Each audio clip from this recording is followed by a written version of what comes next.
links. And speaking of just points in Revit, the first or the second one will be the one to click on. And it's essentially, VR Live is essentially Round Me, except free. So what you do is you just take 360 panoramas, and you can string them together in a virtual tour. So, we were speaking of Enscape, and these are all renders out of Enscape. Then I just ran around, took monoscopic panoramas, and then stringed them together. And so with this, you can just tour the space. And what was really nice about it is you can render it in whatever you want.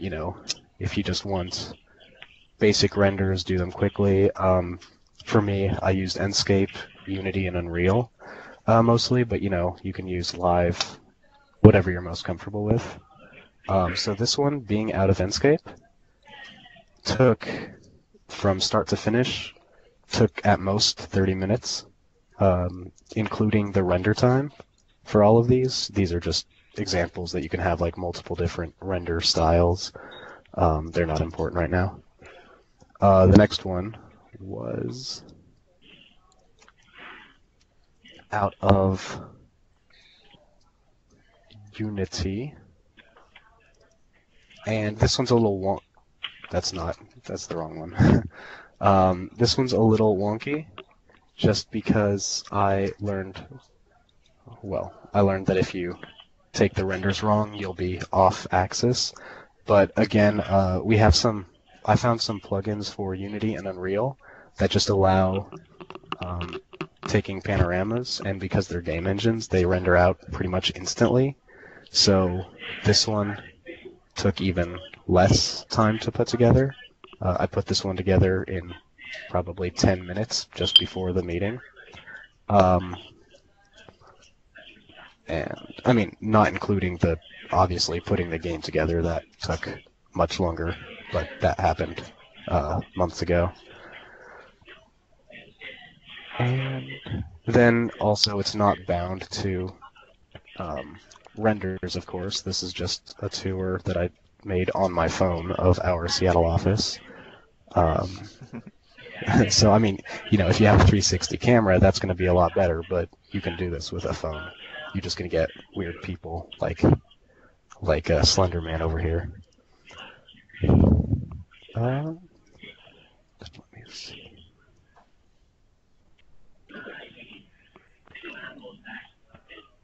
So, well, that's not important really. And then the other thing that I was working on is this, which, yeah, I should probably put the link in for you guys. But it's literally just YouTube video, but it is 360 and it's animatable, which is really useful for us in that everyone knows YouTube and how to use it. And then this is a really low res render because I was just testing it out. But again, out of a game engine like Unity or Unreal, you can pretty much do a full video fly-through rendered in a few hours at most, compared to an actual render engine, which will take, days sometimes. And then, yeah, you just give people the YouTube links or the VR Live links. You can use Round Me too. I just prefer VR Live right now because it's totally free. Whereas Round Me, has basic features for free, but now you have to pay for most publishing and such. And yeah, that is my quick little presentation. If there were any questions or comments. You mentioned it was monoscopic. Do you know if they're gonna have, the two eyes stereoscopic? Yeah, you can do the stereoscopic rendering, but for VR Live and I don't know about Round Me actually, VR Live really just wants a monoscopic renderer. If you load that link up into your phone, it's going to split that image in two anyway, so you don't need to do stereoscopic. It's going to be, it's just going to make it stereoscopic anyway. Huh. So it's a much simpler render. And then YouTube doesn't support the stereoscopic right now, I don't believe. Right. That's why not. But yeah, if you just pull up your phone and load any of those links into it, it'll use your accelerometer, and if you have cardboard, you can just put that in and, full phone VR. Okay. And the how do you pronounce it? VR Live? VR Live? Yeah, I think it's supposed to be VR Live. I end up calling it Vire Live, so I don't really know. Can you walk us through the process? Oh yeah, absolutely. So make a free account, super easy. Let me actually go to a project really quick. So take the renders again in a game engine or Enscape. That'll take a few minutes at most, and then you have all the files up before you start presenting, so you don't waste everyone's time. Okay, so then here are all my renders. They look beautiful. And just drag them in. It'll upload this is 16 pictures. It'll probably take 2-3 minutes to actually upload them all. Another advantage VR Live has over Round Me, I found, is that it supports more file types. I ended up putting a tour on Round Me, and I had to go convert all my pictures to JPEG or TIFF, and most game engine export things just use PNG, so that was kind of a pain. Anyway, you can see that these are uploading really quickly, at least fairly quickly, but I'm going to cancel because I already have them. Oh, no. I'm not going to cancel. Go to your photos. You can see they're all uploading there. What formats of panorama does it support? Does it support cubic or is it only spherical?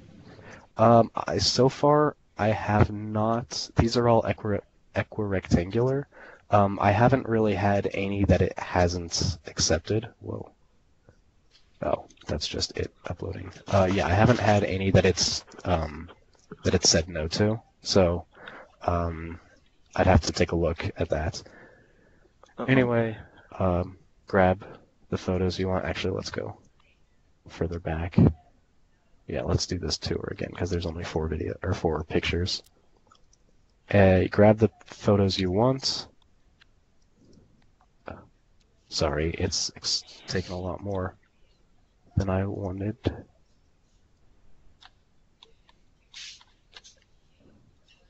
Okay, there we go. Create tour, title,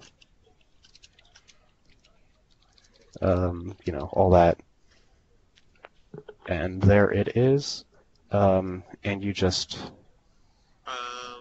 that typical? Okay. Well, I was about to export it. It's not exported yet.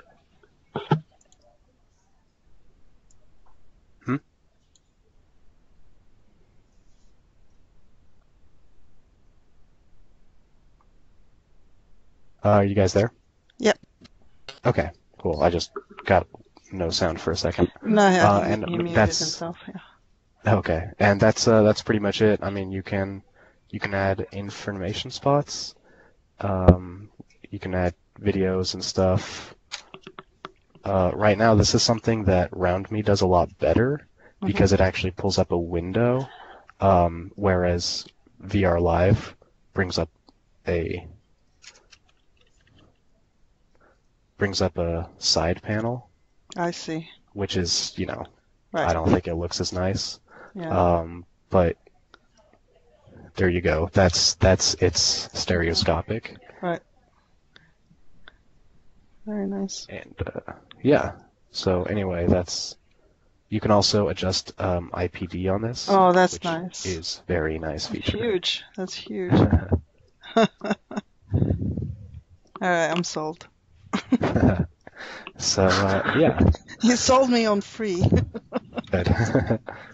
And yeah, I mean it's super easy for anyone to access, which is a huge plus. They don't need a game engine or a computer that can run something. It's just have access to the internet. So then the next question is, can it be viewed offline? Like, Probably. can you Let's say if download you, it? yeah, like if you have it on an iPad or if a laptop, and I'm at a client side where there's no connection, can I show it? Interesting. I had not thought of that. So I'm logged in. So I mean I can download it anyway, but on your end I'd be interested if any of you guys can download the images, because I don't know. I'll take a look at that. Yeah. If there's a way, then that'd be really tremendous.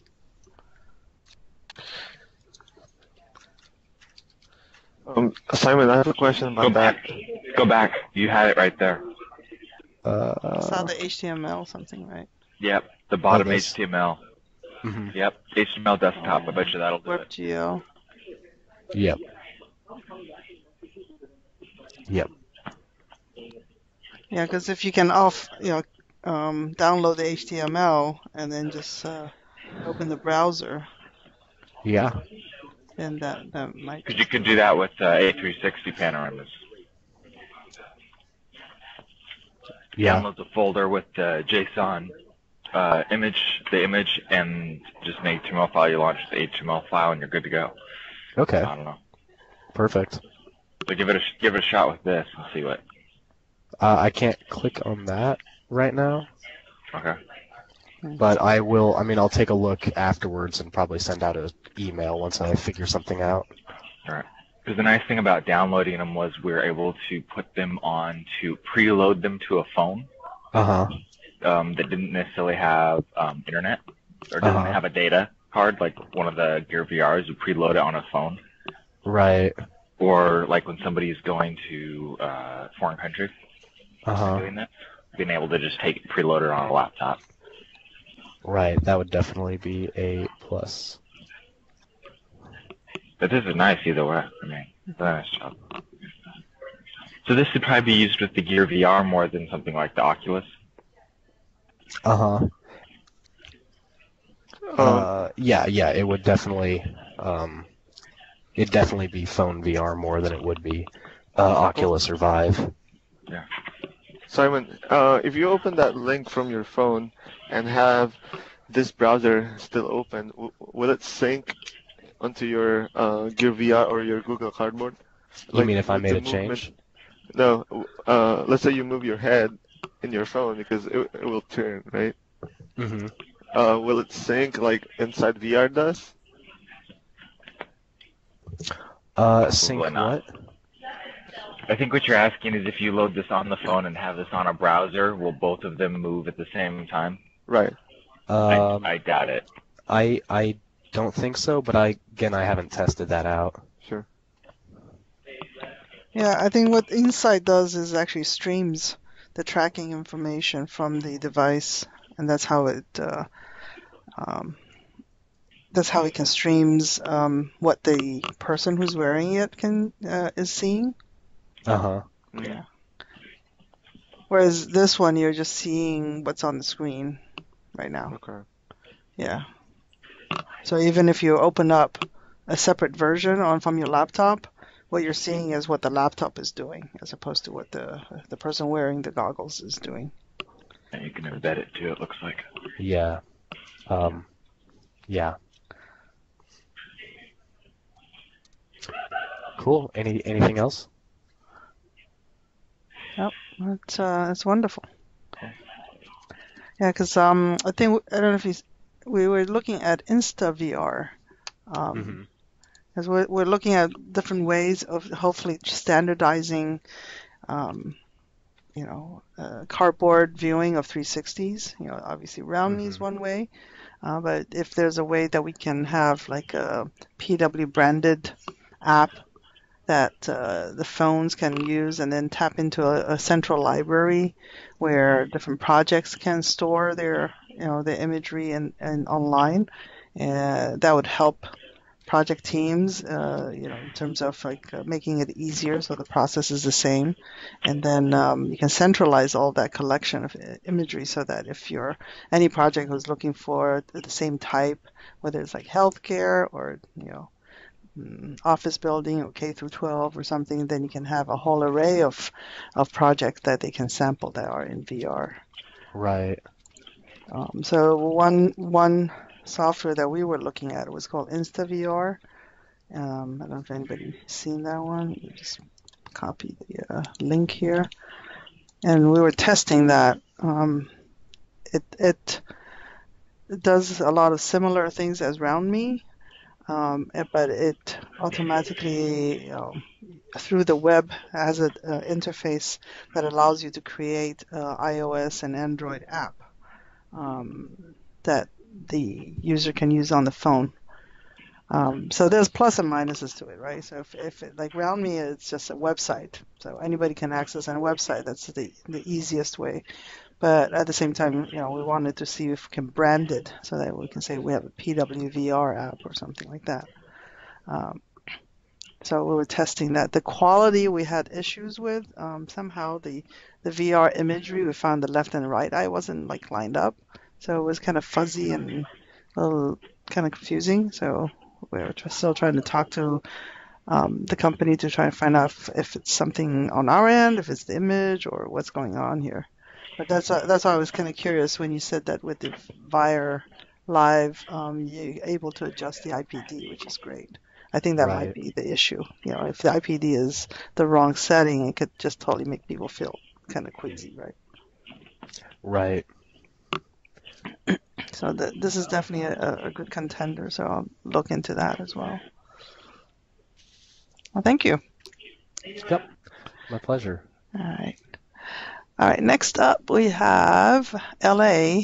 So I've shipped the HTC Vive and Oculus Rift to LA because they were really interested in testing the different options and different goggles. They also have a Gear VR that they've been using it for a while. So handing over the stage to LA so they can share their experience. Okay, so yeah, we received both devices and we set them up and started playing around with them. We had a couple of teams working on them, and Kevin was working. He's working on a project AUB, and we used Enscape and Autodesk Live and some testing, and so we can show you some of the things that we did. Kevin, do you want to show them what we worked on? Okay. So let me share my screen. So right now we're sharing, what we're looking at is the MSI laptop, right?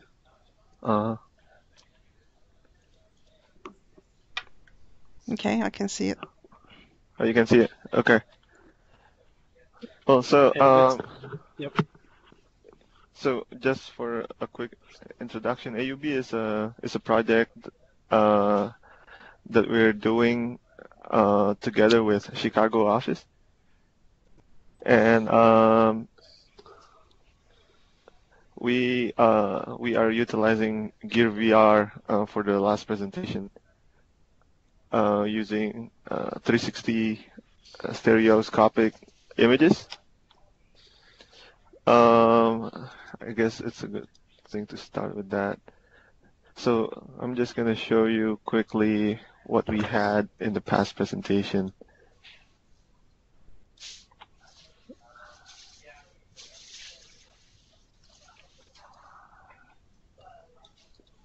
Give me 1 second. So these are user meetings, right? Yeah, these are user meetings that was in Beirut, Lebanon. and we use Autodesk 360.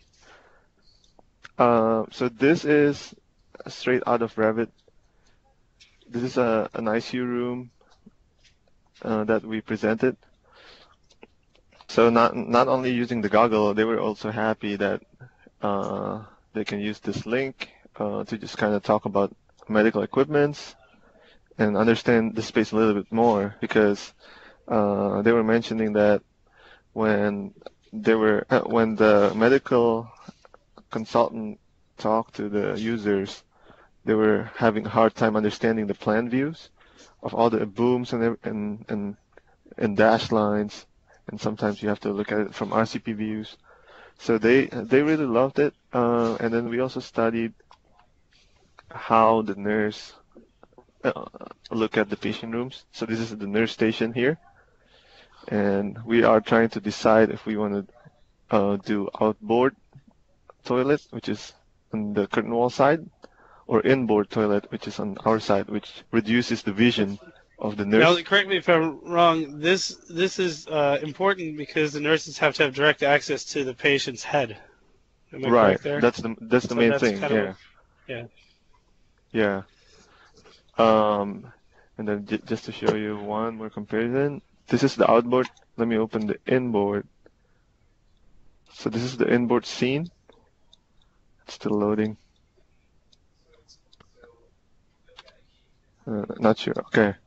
Yeah, this is the restroom here, which is why we have a narrower vision here on this side. So the users were really happy about all these views, because they said they can understand more, and then they can even wear the goggle to have a better vision of what they're going to see. And then also operation room. This was not really developed, but it's just to show where all the equipments are located in the room.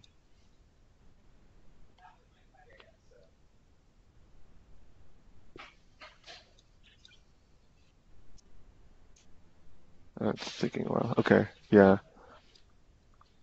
I kept everything neutral on all the views, because we are in around 30% SD level, so we don't want to be too realistic. And these are studies not only for the clients, but it's also good for the designers ourselves. And I think it's a really good point to develop the design, a good way to develop the design. Where did you get all your Revit family content? Was that from the that one site that has all the high quality content? Which one site? I'm trying to think of it. The font knows probably what I'm talking about. Well, all the medical equipments are coming from the consultant that is linked to our Revit model. I see. Okay. So when it comes to our model, it doesn't have the materials, obviously, right? So I had to copy every single object and then paste it locally in our model so that I can adjust the materials. Mm-hmm. So basically, I'm just putting whites and gray here and there. And if you can see the reflection on the metal table here, I thought it's not a bad rendering engine. Cool. The only problem of Autodesk 360 that I have is generating bumps. It's been hard to show the bumps. I even make it to the maximum level and use my bump map in black and white, and it's still not showing anything. But I think it's a perfect way to study the space. And then the next thing is I also tested different ways of producing these 360s, because for this next presentation we are still using 360s just because we don't have the time to utilize some Enscape walkthrough. But it's something that we will definitely do in the future presentations. I'm pulling up something that I did, some tests that I did in VA for Revit. this is for a different project, but I was able to utilize this new camera, which is the VR stereo camera. It produces the cube's renderings, just like Autodesk 360. And compared to VRA for 3D Max, which I tried around a year ago, I think it's so much simpler. The workflow is just easy to understand to everyone. You don't have to calculate your own resolution. You can simply make a custom resolution that is square. Make sure that it's square, and then by picking that camera, it will calculate the cube's resolution, because we will have 12 cubes, right? So you don't have to calculate 12 times 800 by yourselves. It will just do it. That's just one quick test that I did. Just trying different methods. I also tried Enscape when producing panoramic renderings. What I found is that Enscape, let me pull it up. What I found is that panoramic and Enscape will be spherical, which means that you're going to have this pinch point.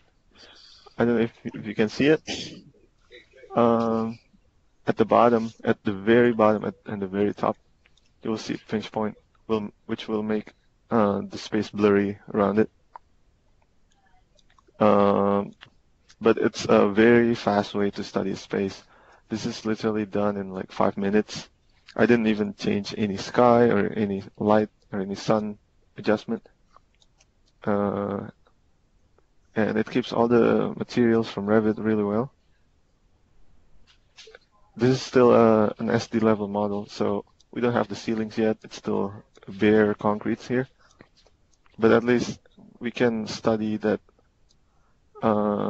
this space is really overwhelming once you enter the entrance here, which we wouldn't be able to tell from a plan view. So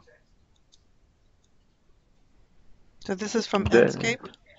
Yeah, this is straight from Enscape, and I uploaded it to Inside VR. Uh-huh. So this was a lot faster. And the material was assigned from within Revit? Yes, it has always been assigned, but maybe we just don't really assign it well. But for the space for 5 to 10 minutes production, I think this is a good way to do it, to study the space. A feature of Enscape that I found that was really nice for doing the panorama images like this is the fact that it saves the location of the panoramas. I'm sure you saw that. Right. But yeah, you can. I mean, once you take a panorama from a location, inside the panorama menu, yeah, right here, you can always just teleport to those locations. Mm-hmm. So I mean, it's a really nice save feature because often I've had projects where I've tried to do a few renders and they'll have to be in the exact same spot, and just for whatever reason something will get slightly shifted and I'll have to start over. Yeah. And then yeah, you can download them and all that, or cloud. But anyway, yeah, that's all I had to say. Yeah, I totally agree. And then the next one is Autodesk Live. So this is the same space that you just saw. It was finally uploaded after 5 tries, and as you can see, the materials didn't get exported. I'm not sure why, but we are using the same model as what I did to Enscape here, which is this scene.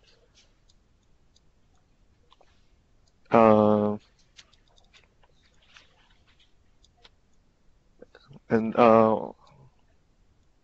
what I found interesting in life is that there are these points. I'm not sure why I cannot orbit here. Oh yeah, here. There are these locations where you can click and locate yourself into. I am guessing that these are Revit cameras that are included in the export, because it's all over the place. It's all over the space that I was studying. Even here, you can click and then you can kind of teleport. And in the same time, you can still look around. And there is also the option to wear the goggle here in the right bottom corner. So if you click that, it will allow you to wear the goggle and interact with the space. Have you found a way to switch views once you're in the goggles? No, yeah. I totally agree with you that you have to exit until you get back to this view, and then you click again, and then you get back to the goggle. And you're using the Oculus or the Rift? Well, we tested both Oculus and HTC. Yeah. Yeah, sorry. Okay, and that was the same in both? Yeah. Okay, thanks. So that's pretty much it. That's something that I tested. Dean might have some more about our testing in the office. Well, yeah, I mean, we just compared the different units and found, I mean, we ended up buying the Oculus for its compatibility, or not compatible, but it's how compact it is and how easy it is to transport, whereas the HTC Vive had a bigger area, which I really liked, but we got people going to different places with the equipment, so they ended up pushing to get the Oculus Rift. But as far as their performance, I found very little within the environment that was different. Except for the handheld devices, those are one's more Oculus Rift is more ergonomic, and HTC Vive is got like stick-like things. And then on the Oculus Rift, you can see your fingers. So I thought that was really like an embodied like experience within the VR that was helpful.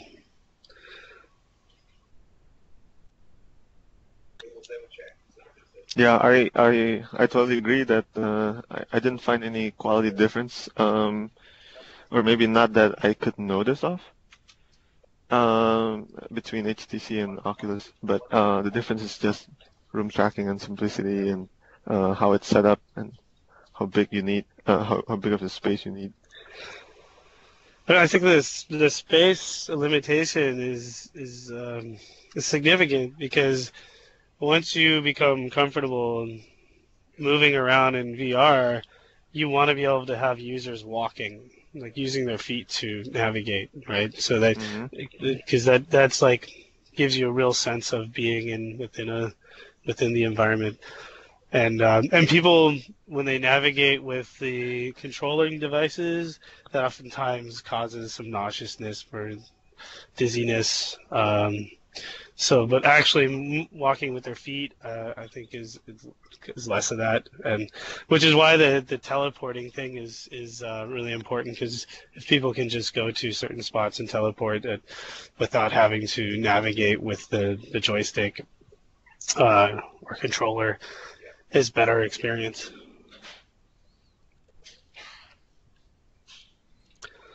Very good. So what did the AUB team eventually going to be using? So they can use the Rift? Yes. Oculus Rift. And yeah, it's go ahead. Go ahead. Oh, I was just gonna say that I think since our user meetings is in Beirut, Lebanon, and they have to travel overseas, they prefer the simplicity of Oculus Rift, because you don't need you don't need to bring the tripod. It's already got the built-in stand that you can put on a table height. And yeah, it's one sensor that plugs right. in with a USB versus With two just an sensors outlet. required that need an independent power source. Right. And what are they going to be showing? I guess that's the other question. So for the next presentation, we are still showing some more 360 views produced in Autodesk 360 and possibly V-Ray for Revit in the future. Just because we haven't had the time yet to actually produce a walkthrough space. But yeah, it's definitely something that we're thinking to do in a future presentation. Very cool. And when you're presenting, are you going to be using the Rift, and then you're using like Oculus how you're 360. pulling up the panorama? Like what software? Okay. So we have the Oculus app here. I'm pulling it up. The Photo 360, is that what it is? Your Oculus may be updating. Oh, that's unfortunate. Oh, okay, it opens.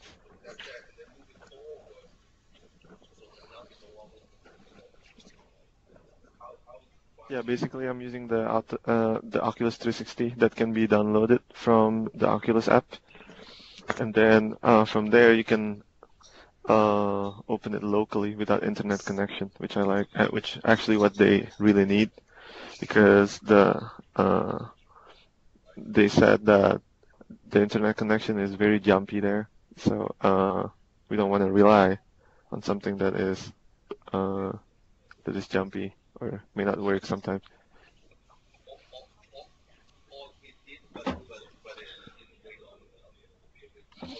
But one of the reason too that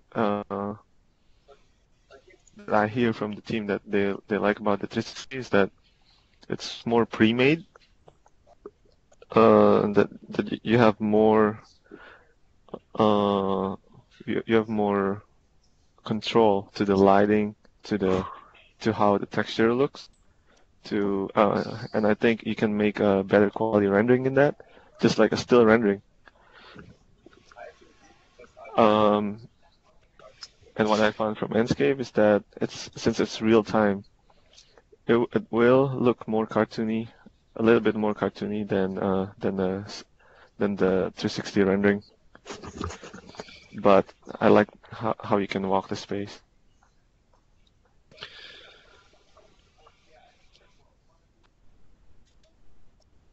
Yeah, I think this is not gonna work, but that's basically the idea. Yeah, it's probably downloading something. Let's hope it doesn't do that. I hope it doesn't do that over there. Yeah. Have them open it up in the hotel room and don't close it. Yeah, that would be really bad. Well, the good thing this happens now. All right. That's great. So now the most important thing is, what was the best game you guys played on? On the Rift and the Vive? Do you have a better answer than that? There was a game, the demo game, I thought was really good at kind of illustrating how the demo game for the Oculus Rift, because it has these ergonomic controllers. So that demo game really kind of forced you to use the handles in the same way that you would use your own hand. And so I thought that was it was a fun game, and it kind of looked like a video game environment and did all these like weird futuristic type of actions, and it brought you through a lot of motions that were show the potential of the equipment, because with the user meetings we're thinking about what we really want to do is utilize the ability to like grab objects in the room, like the boom, or like grab a tray or open a cupboard or move a chair, so that the user can really get a feel for the space around them. So I thought that game was useful to kind of illustrate how people can interact with the environment, and that it's not just an environment that you know that you're there to visit and just look at. It's something that you interacted with.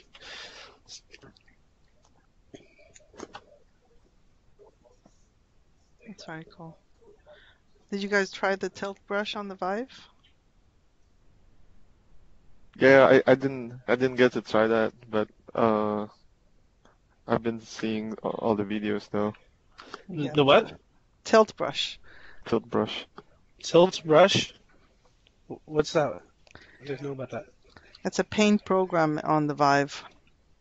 It's you have to pay for it. I think I have it on the laptop, but because the laptop is still in Minneapolis. Oh, there was another game that I saw that is a modeling environment. Yeah. On the Oculus side, I think there's a Quill, which is drawing, and then there's a Medium, I think, that's more of like sculpting, and those are pretty amazing. But the modeling environment that the game was built in, and like the ability to like you could like build objects and then extrude, and it was like polygon modeling. Right. But it was really difficult to like get used to it. You couldn't. It would take a lot of time for a user to try to figure out how to do it and actually make something. And I don't know, it was like very sculpting. It was, it was like architects want to be very precise with the way that they're designing typically, from most of the time.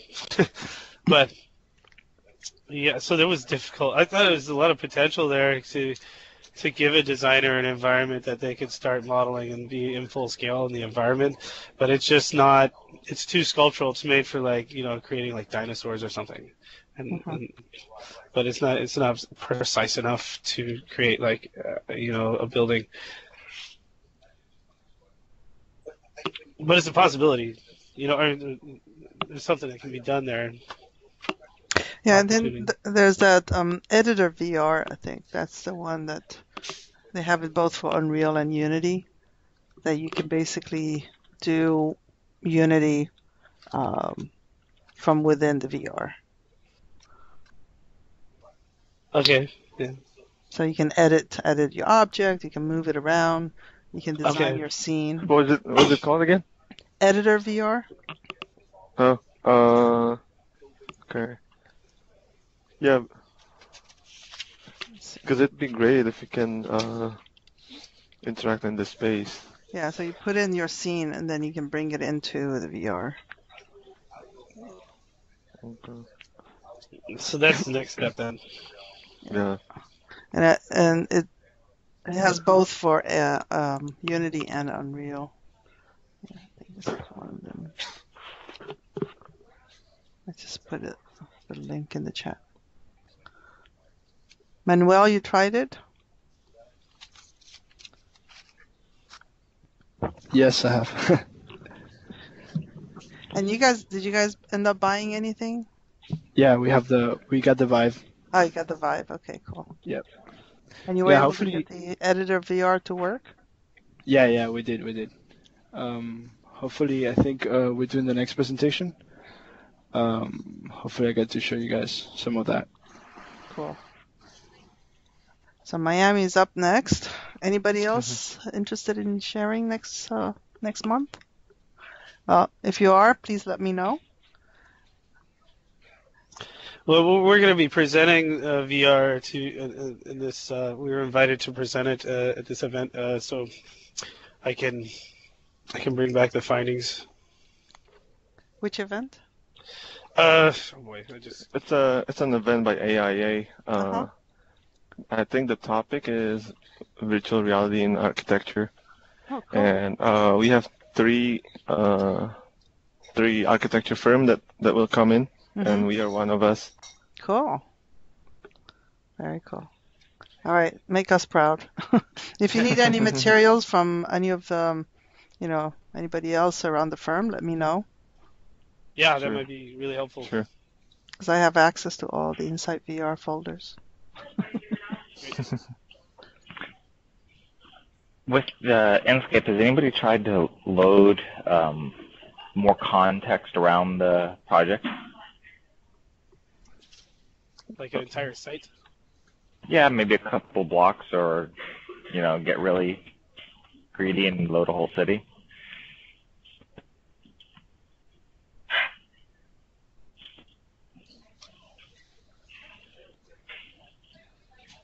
I guess not. Sorry, what was the question again? Has anybody tried to load more context around the project using Enscape? Oh, no. No, not yet. Okay. That will mean that you will have to load the whole city into the Revit file, right? Which could be excessive. I mean, I don't know how big the model is. The model will be, but it just needs to be white. The team was asking. I'm thinking of trying to load them maybe as either meshes or direct shapes into a linked model. Gotcha. Yeah, it could be a new Revit model just to have the context. Mm-hmm.